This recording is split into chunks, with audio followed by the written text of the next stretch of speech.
विद्यार्थियों, पिछली कक्षा के क्रम में ही तुलसीदास जी के कवितावली में संकलित पदों की व्याख्या आज हम करेंगे।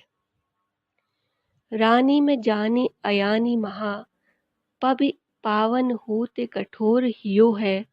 राजहु काज अकाज न जान्यो, कहो तिय को जेहि कान कियो है। ऐसी मनोहर मूरति ऐ, बिछुरे कैसे प्रीतम लोग जियो है। आखिन में सखी राखे बिजोग, इन्हें किमिके बनवास दियो है। राम, सीता और लक्ष्मण वनवास में हैं, वन को प्रस्थान कर रहे हैं। तो रास्ते में पड़ने वाले गांवों के लोग अपने राजकुमार और उनकी वधू के समीप से दर्शन करने के लिए एकत्रित हो गए हैं। और इस पद में गांव की स्त्रियां आपस में बात कर रही हैं कि ऐसे सुकुमार बालकों को, राजकुमार को, उनकी वधू को न जाने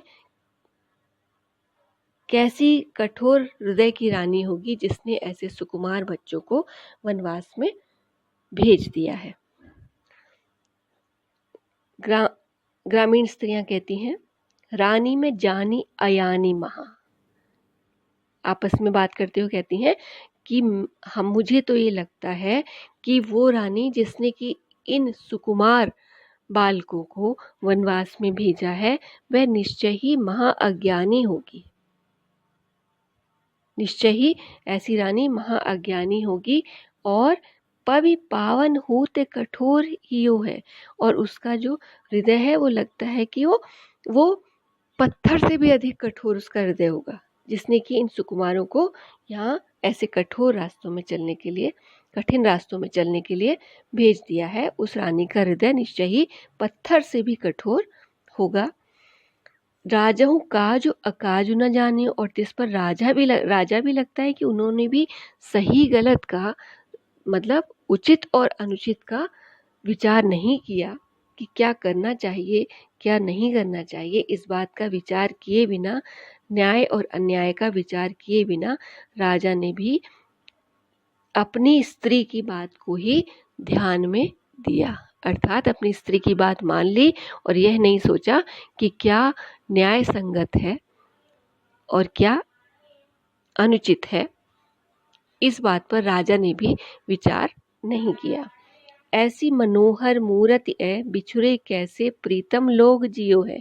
स्त्रियां आपस में कह रही हैं कि इन सुंदर बालकों के बिछुड़ने से उनके जो प्रेमी जन हैं, उनके जो प्रियजन हैं, वे जीवित कैसे रहेंगे। उनसे बिछुड़कर, उनसे अलग होकर, उनको इस तरह वनवास में भेजकर उनके प्रियजन, उनके स्वजन कैसे जीवित रह जाएंगे, कैसे कठोर हृदय वाले होंगे जो जीवित भी रहेंगे। आखिन में सखी राखे बेजोग, वे कहती हैं, हे सखी, अपनी सखी से आपस में बात करते हुए कह रही हैं कि हे सखी, ये सुकुमार बालक और उनकी पत्नी, ये तो आंखों में रखने के योग्य है। ये तो इतने प्रिय हैं, इतने सुंदर हैं कि इनको तो आंखों में बसाने योग्य हैं। ये तो, इन्हें किम के वनवास दियो, इन्हें किसने वनवास में भेज दिया। इनको तो बहुत सुरक्षित, बहुत बचाकर अपनी आंखों में रखना चाहिए था। इनको तो बहुत लगाव से अपने हृदय के समीप रखना चाहिए था। इनको किसने वनवास में भेज दिया। निश्चय ही ऐसा निर्णय लेने वाला राजा और उसकी रानी निश्चय ही बहुत अज्ञानी और पत्थर से भी अधिक कठोर हृदय वाले होंगे।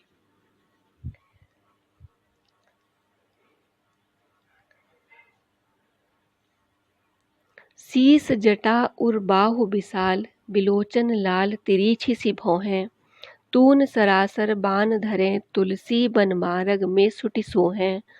सादर बारह बार सुभाए, चिते तुम त्यों हमरो मन मोहें। पूछत ग्राम बधू सिय सो, कहो सावरे से सखी रावरे को है। इसमें इसी पिछले वाले पद के क्रम में ही इस पद की भी व्याख्या रहेगी कि स्त्रियां देख तो रही हैं कि राम, सीता और लक्ष्मण जा रहे हैं, पर अभी उन्हें यह स्पष्ट नहीं हो रहा है कि ये जो सांवले से है, जो सांवला सा राजकुमार है, ये सीता का पति है या फिर ये गौर वर्ण वाला। तो वे सीता से ही संकेतों के माध्यम से पूछना चाहती हैं कि लगता तो है कि ये जो सांवले से जा रहे हैं ये सीता के पति हैं, लेकिन अभी स्पष्ट नहीं हो रहा है। तो सीता से ही वे पूछने का प्रयास कर रही है। शीश जटा, ग्रामीण स्त्रियां आपस में बात करते हुए कह रही हैं कि इन दोनों ही राजकुमारों के शीश पर जटा शोभित है और विशाल बाहों वाले हैं, विशाल हृदय वाले हैं, विशाल नेत्र सुंदर हैं, दोनों के ही नेत्र सुंदर हैं और उन पर सुंदर सी तिरछी भौहें भी शोभित हैं। दोनों ही राजकुमारों ने अपने कंधे पर तरकश को धारण किया हुआ है जिसमें कि बाण रखे हैं। और तुलसीदास जी कहते हैं कि स्त्रियां कह रही हैं कि दोनों ही राजकुमार वन मार्ग में जाते हुए भी सुंदर लग रहे हैं, तपस्वी के वेश में जा रहे हैं, हालांकि कंधे पर तरकश भी है जिसमें कि बाण है, तब भी ये सुंदर लग रहे हैं। सादर 12 बार सुभाए, चिते तुम तो हमरो मन मोहे। और स्त्रियों के मन में उन दोनों के प्रति आदर भाव भी उत्पन्न हो रहा है, दोनों राजकुमारों के प्रति, और एक दूसरे को भी देख रही हैं, संकेतों से भी पूछ रही हैं कि इन्होंने तो तुम्हारे तो क्या हमारे भी, इन दोनों बालकों ने, इन दोनों राजकुमारों ने तो तुम्हारे तो क्या हमारे भी मन को मोह लिया है।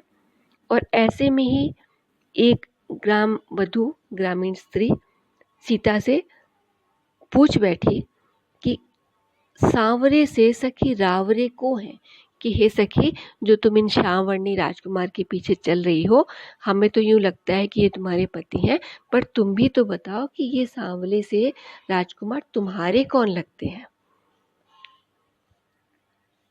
सुनि सुंदर बैन सुधारस साने, सयानी है जान की जानी भली, तिरछे करि नैन दे सैन तिन्हें, समझाई कही कछु मुस्काई चली, तुलसी ते अवसर सोहे सबे, अवलोकति लोचन लाहु अली, अनुराग तड़ाग में भानु उदय, बिगसी मनु मंजुल कंज कली। तुलसीदास जी आगे इस पद में कहते हैं, इस अगले पद में कहते हैं कि सीता जो है वो बड़ी चतुर है, सुंदर भी है। स्त्रियों के, इन ग्रामीण स्त्री ने उनसे पूछा कि ये सांवले से तुम्हारे कौन है, तो सीता जो चतुर है, ज्ञानी है, तो वे स्त्री के इन प्रेम से भरे हुए वचनों को सुनकर समझ गई कि क्या जानना चाहती है, कि स्त्री जो है क्या मुझसे पूछना चाहती है। तो सीता ने भी कुछ कहा नहीं, लेकिन संकेत के माध्यम से उस स्त्री के प्रश्न का उत्तर दे दिया। तिरछे करी नैन, सीता ने अपने नैनों को, अपने नेत्रों को थोड़ा सा तिरछा किया, दे सैन, संकेत किया, और उनको उनके प्रश्न का, उन स्त्रियों को प्रश्न का उत्तर दे दिया और मुस्काकर आगे बढ़ गई। अर्थात सीता ने नेत्रों के संकेत के माध्यम से ही बता दिया कि राम उनके पति हैं। तुलसीदास जी कहते हैं कि इस एक क्षण में, इस अवसर पर, इस एक ही क्षण के प्रश्न उत्तर के आदान प्रदान में क्या हुआ कि सोहे सबे अवलोकति लोचन लाहु अली, कि सबके नेत्रों ने इस सुंदर अवसर का लाभ लिया। सभी ने सीता के इस संकेत से दिए गए उत्तर को सुनकर सभी लोग मोहित हो गए, प्रसन्न हो गए, और सभी के नेत्रों ने, सभी के लोचन रूपी भंवरों ने सीता के उस संकेत करते हुए सौंदर्य का लाभ ले लिया, उस सौंदर्य के दर्शन कर लिए, और ऐसा लगा कि जैसे सीता के उस अवसर के, उस क्षण के मुख सौंदर्य को देखकर ऐसा लगा कि जैसे प्रेम रूपी सरोवर में सूर्य का उदय हुआ है और उस सूर्य के विकसित होने पर, सूर्य के उदय होने पर